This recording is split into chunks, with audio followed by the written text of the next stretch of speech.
السلام علیکم ورحمۃ اللہ نحمدہ ونصلی علی رسولہ الکریم اما بعد فاعوذ باللہ من الشیطان الرجیم بسم اللہ الرحمن الرحیم رب اشرح لی صدری ویسر لی امری واحلل عقدۃ من لسانی یفقہوا قولی۔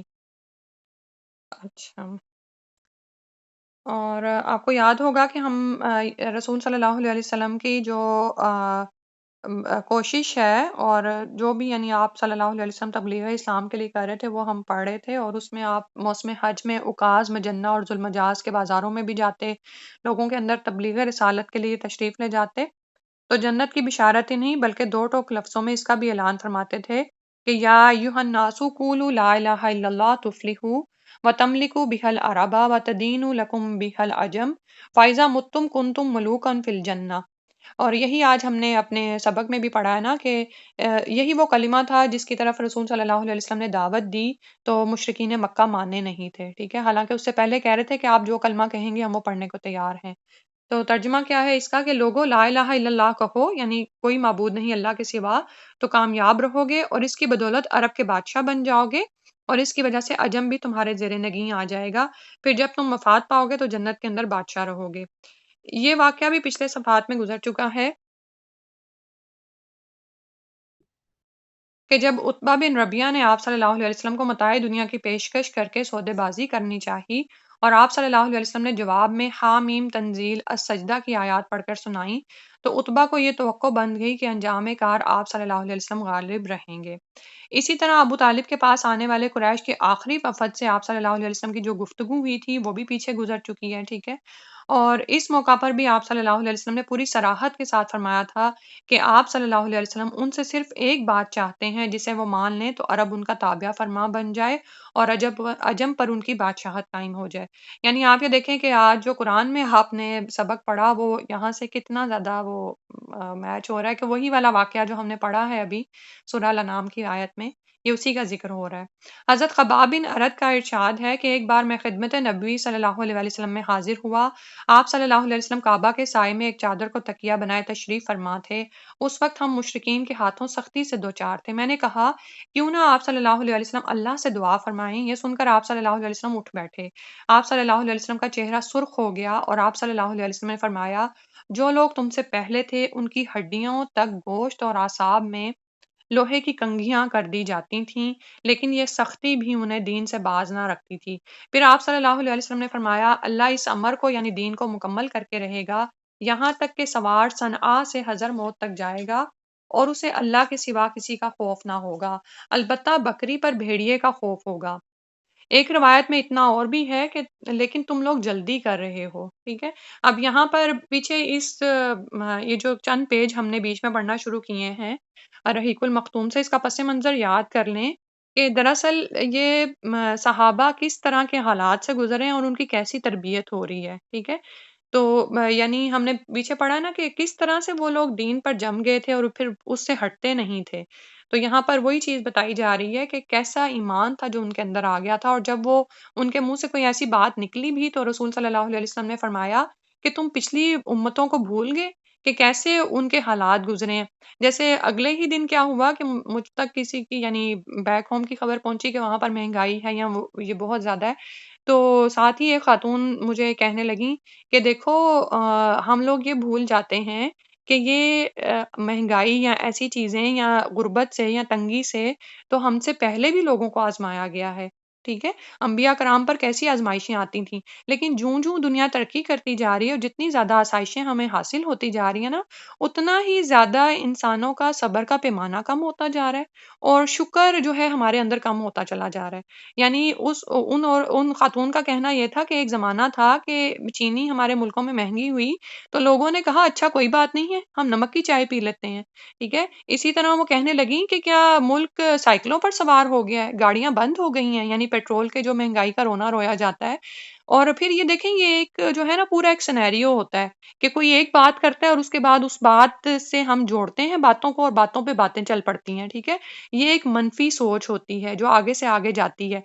اور دوسری طرف ایک مومن کی سوچ ہوتی ہے جو مثبت انداز میں سوچتا ہے، وہ جو چیزیں امید کی ہوتی ہیں نا ان کو سامنے لے کر آتا ہے کہ دیکھو یہ بھی تو تمہیں اللہ نے دیا ہے، یہ بھی تو دیا ہے، جو نہیں دیا اس پر تمہاری نظر ہے، ٹھیک ہے؟ اور لیکن ایسی باتوں سے ہوتا کیا ہے پھر کہ انسان اپنے اصل مقصد سے ہٹ جاتا ہے۔ دیکھیں آپ کتنی ہی دفعہ صبح یہ اپنا ٹارگٹ رکھتے ہیں کہ آج مجھے اپنے یہ کام مکمل کرنے ہیں، لیکن ادھر سے کوئی آپ کو بڑا ہی کوئی کہتے ہیں جیسے بڑا ہی کوئی اہم قسم کا ایشو کوئی آپ کے سامنے رکھ دیتا ہے۔ اب وہ آپ کے سے کوئی تعلق بھی نہیں ہے اس کا، لیکن آپ بس ایک دم سے سیڈ ہو جاتے ہیں اور اداس ہو جاتے ہیں، اچھا یہ سب کچھ ہو رہا ہے دنیا میں اور یہ ہو رہا ہے، اور آپ اپنے مقصد سے ہٹ جاتے ہیں۔ تو یہاں پر رسول صلی اللہ علیہ وسلم نے آپ یہ دیکھیں کہ کس طرح، حالانکہ صحابہ کرام پر کوئی کم تنگیاں گزر رہی تھیں، کوئی کم مشکلات گزر رہی تھیں، لیکن آپ صلی اللہ علیہ وسلم نے ان کو کس طرح بتایا کہ تم انبیاء کے واقعات کو بھول گئے، پہلے لوگوں کے واقعات کو بھول گئے،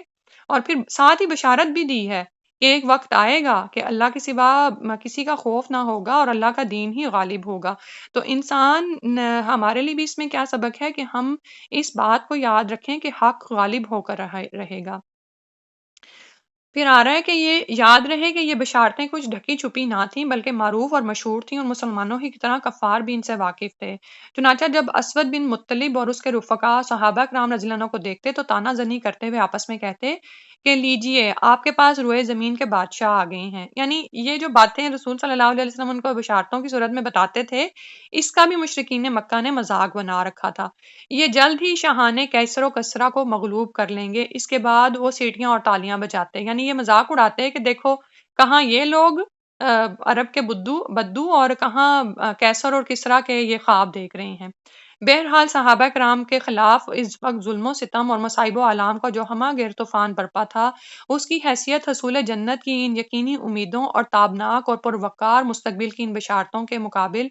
اس بادل سے کچھ زیادہ نہ تھی جو ہوا کے ایک ہی جھٹکے سے بکھر کر تحلیل ہو جاتا ہے۔ سبحان اللہ! یہ طرز عمل ہونا چاہیے مومن کا۔ زندگی میں کتنی بار ایسے ہوتا ہے کہ اگر ہم دین کے لیے کچھ زیادہ کام کرنا شروع کر دیتے ہیں، یا ہم راتوں کو جا کر سبق یاد کر رہے ہوتے ہیں، یا اگر ہم حفظ کر رہے ہیں کوئی پورشن اور ہمیں بار بار اٹھنا پڑتا ہے، تو کتنے ہی لوگ ارد گرد باتیں سنانے والے ہمدردی کے روپ میں ہی کیا کہتے ہیں آ کے، تمہیں کیا پڑ گئی یہ کرنے کی، اچھی خاصی تم ہوتی تھی، تمہیں کیا ہو گیا؟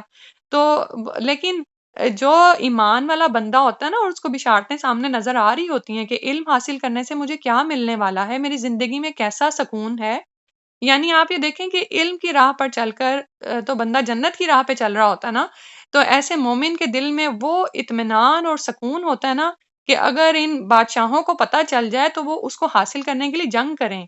ایسا سکون ہم محسوس کریں اپنے دلوں میں۔ تو پھر ایسے بندوں کے لیے لوگوں کی باتیں کچھ اثر نہیں رکھتی، اچھا ٹھیک ہے کہتے رہیں، کچھ بھی کہیں، ہم نے تو اپنے اپنے ہی حق پر ہی جمے رہنا ہے، اسی کام پر ہی رہنا ہے۔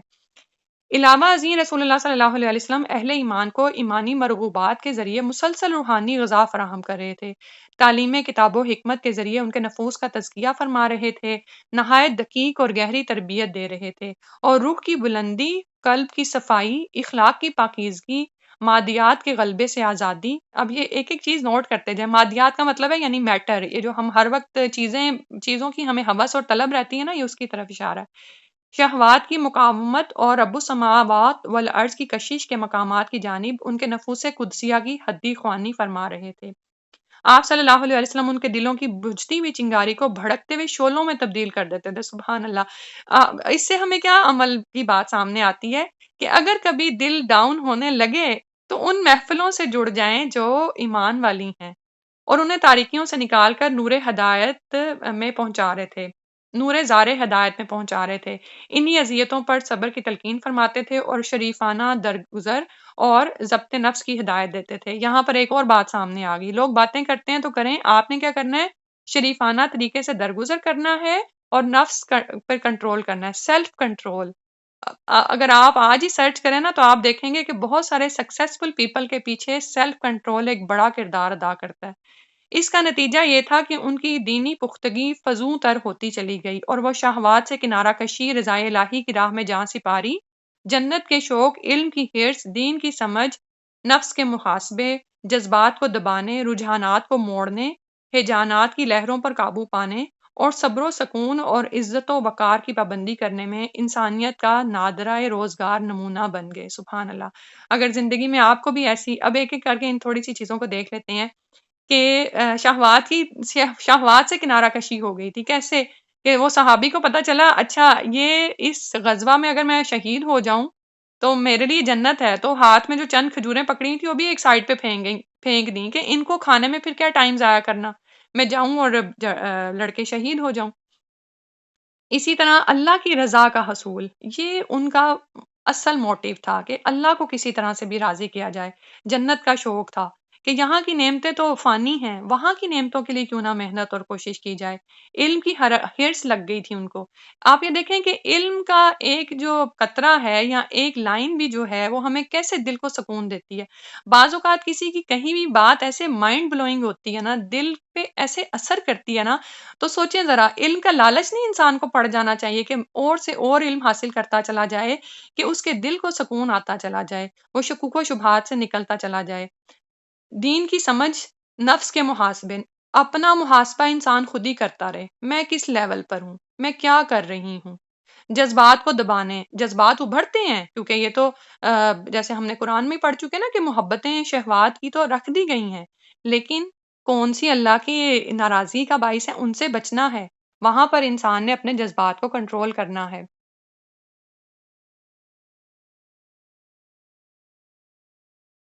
رجحانات کو موڑنے، یعنی رجحانات کا مطلب یہ ہے کہ جو بھی ایپٹیچیوڈ ہیں آپ نے اس کو پازیٹیو وے میں اللہ کی رضا کی طرف موڑنا ہے۔ اور اسی طرح بعض اوقات کیا ہوتا ہے کہ کسی ایپٹیچیوڈ کے پیچھے آپ یعنی بہت سے جذبات بھی ہیں جن کو آپ اچھے پازیٹیو طریقے سے یوز کر سکتے ہیں، جیسے غصے کا ہے یا بہت زیادہ جذباتی ہونا ہے،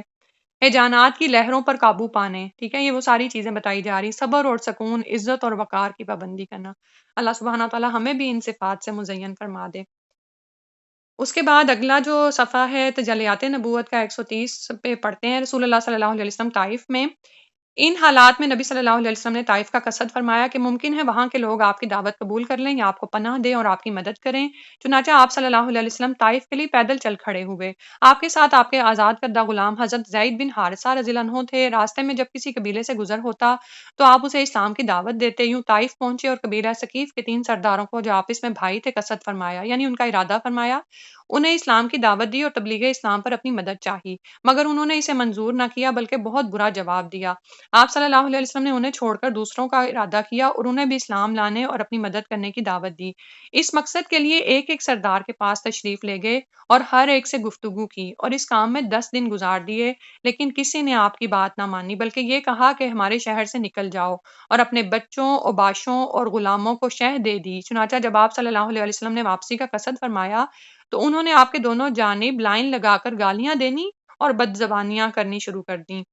پھر پتھر برسانے لگے جس سے آپ کی ایڑیاں اور پاؤں زخمی ہو گئے، جوتے خون سے تر ہو گئے۔ حضرت زید بن حارثہ رضی اللہ عنہ جو آپ صلی اللہ علیہ وسلم کو بچا رہے تھے، ان کے سر پر کئی زخم آئے، اور حماقت کا یہ سلسلہ یہاں تک جاری رہا کہ آپ کو عتبہ اور شیبہ فرزندان ربیہ کے ایک باغ میں پناہ لینی پڑی۔ یہ باغ طائف سے 3 میل کے فاصلے پر واقع ہے۔ جب آپ صلی اللہ علیہ وسلم اس باغ میں داخل ہوئے تو بھیڑ واپس چلی گئی، یعنی وہ جو سارے لوگ تھے وہ واپس مڑ گئے۔ نبی صلی اللہ علیہ وسلم باغ کے اندر ایک دیوار سے ٹیک لگا کر انگور کی ایک بیل کے سائے میں بیٹھ گئے۔ جو کچھ پیش آیا تھا اس سے دل فگار تھے۔ آپ جانتے ہیں کہ یعنی خون اس طرح سے بہہ رہا تھا کہ آپ کے یعنی چپلوں کے اندر بھی جو ہے نا خون تھا، اور یعنی مسلسل وہ آپ کو تنگ کر رہے تھے، تو یہاں تک آپ صلی اللہ علیہ وسلم پہنچے ہیں۔ آپ صلی اللہ علیہ وسلم نے ایک رکت انگیز دعا فرمائی جو دعائے مستضعفین کے نام سے مشہور ہے، اور وہ یہ ہے: اللہم الیک اشکو ضعف قوتی وقلت حیلتی وہوانی علی الناس یا ارحم الراحمین یا ارحم الراحمین، انت رب المستضعفین وانت ربی الی من تکلنی الی بعید یتجہمنی ام الی عدو ملکتہ امری ان لم یکن بک علی غضب فلا ابالی ولکن عافیتک ہی اوسع لی اعوذ بنور وجہک الذی اشرقت لہ الظلمات وصلح علیہ امر الدنیا والآخرہ من ان ینزل بی غضبک او یحل علی سخطک لک العتبی حتی ترضی ولا حول ولا قوة الا بک۔ بار الہا، میں تجھی سے اپنی کمزوری اور بے بسی اور لوگوں کے نزدیک اپنی بے قدری کا شکوہ کرتا ہوں۔ یا ارحم الراحمین، تو کمزوروں کا رب ہے اور تو ہی میرا بھی رب ہے۔ تو مجھے کس کے حوالے کر رہا ہے؟ کیا کسی بیگانے کے جو میرے ساتھ تندی سے پیش آئے، یا کسی دشمن کے جس کو تو نے میرے معاملے کا مالک بنا دیا ہے؟ اگر مجھ پر تیرا غضب نہیں ہے تو کوئی پرواہ نہیں، لیکن تیری عافیت میرے لیے زیادہ کشادہ ہے۔ میں تیرے چہرے کے اس نور کی پناہ چاہتا ہوں جس سے تاریکیاں روشن ہو گئیں اور جس پر دنیا اور آخرت کے معاملات درست ہوئے، کہ تم مجھ پر اپنا غضب نازل کرے یا تیرا عتاب مجھ پر وارد ہو۔ تیری رضا مطلوب ہے یہاں تک کہ تو خوش ہو جائے، اور تیرے بغیر بغیر کوئی زور اور طاقت نہیں۔ تو جب بھی آپ پر بھی ایسی سچویشن ہو، بعض اوقات کیا ہوتا ہے کہ ہم ایسی آزمائشوں میں تو نہیں ڈالے جاتے، کیونکہ وہ جس طرح کا ایمان ہوتا ہے ویسے ہی بلند آزمائشیں آتی ہیں، لیکن بعض اوقات کوئی چھوٹی سی بات بھی ہمیں کسی کی بری لگ جاتی ہے، ٹھیک ہے؟ اور اگر ہم جسمانی طور پر کسی مشقت میں نہ ڈالے جائیں، اب یہاں پر تو جسمانی مشقت ہے نا، کہ مسلسل پتھر برسا رہے ہیں، بچے ہیں، اوباش ہیں، غلام ہیں،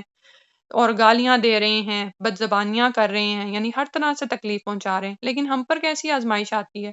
کبھی تھوڑی بہت کوئی جسمانی بھی آ گئی، یعنی فزیکلی کوئی نقصان ہو جاتا، وہ مالی طور پر کوئی نقصان ہو جاتا ہے، کسی چیز کا نقصان ہو گیا، یا پھر زیادہ تو ہماری جو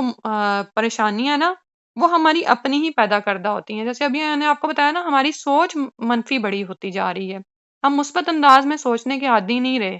جو چیز ہمارے پاس نہیں ہے اس کے لیے ہم بہت بے چین ہوتے ہیں، اور جو چیز ہے اس پر ہماری نظر نہیں جاتی، ٹھیک ہے؟ اسی لیے کیا ہوتا ہے کہ جب بھی کسی کے پاس کوئی نعمت دیکھی فوراً شکوہ کر دیا، میرے پاس تو ابھی تک نہیں ہے، یا میرا بچہ تو ایسا ہے، یا میرا خاوند تو یہ۔ تو زیادہ ہمارے آزمائشیں کیا آتی ہیں؟ تھوڑی بہت کوئی جذباتی طور پر کوئی جھٹکا لگ جاتا ہے، یا ذہنی طور پر، یا کسی نے کوئی ہمیں کوئی بھی بات سنا دی، ہم اس کو ایسا دل پر لیتے ہیں کہ اب اصل مقصد سے ہی نظر ہٹ جاتی ہے۔ تو کبھی ایسی کوئی سچویشن ہو تو کیا کرنا چاہیے؟ ایک تو یہی جو ہمیں سکھایا گیا ہے کہ انا للہ و انا الیہ راجعون، 2 نفل پڑھیں، اللہ تعالیٰ کے سامنے حاضر ہوں، کبھی کوئی کسی بھی قسم کی مشکل آ جائے نا، سب سے پہلے تو یہی کام کریں،